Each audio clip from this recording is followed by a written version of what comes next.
Hattie Caraway was the first woman elected to the U.S. Senate. She won election in 1932. She was born Hattie Ophelia Wyatt in Bakerville, Tenn. Her father was a farmer, her mother was a shopkeeper. Hattie graduated from Dixon Normal College and then was a schoolteacher for a few years. She had met Thaddeus Caraway while they were in college. They married in 1902, and she took his last name. They eventually had 3 children, 2 of whom were Army generals. The family moved to Jonesboro, Arkansas, where Thaddeus opened a law practice. He entered into politics, winning election to the U.S. House in 1912. He served 4 terms and was then elected to the U.S. Senate, in 1921. When Thaddeus died in office in 1931, Arkansas Governor Harvey Parnell appointed Hattie to succeed her husband in the Senate. This was a not uncommon occurrence in those days.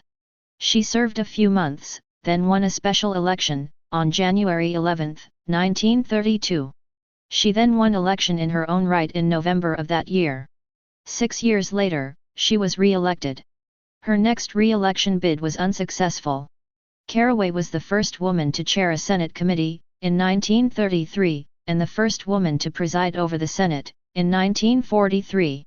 President Franklin D. Roosevelt appointed Caraway to the Employees' Compensation Commission. She served on a similar board 2 years later, appointed by President Harry S. Truman. Hattie Caraway died in 1950, after suffering a stroke. Her grave site is on the National Register of Historic Places. She appeared on a U.S. Postal Service stamp in 2001. The first woman ever to serve in the Senate was Rebecca Felton of Georgia, who was appointed to the position in 1922 but did not run for election. The first female of the House of Representatives was Jeanette Rankin, who was elected to the Montana delegation in 1917.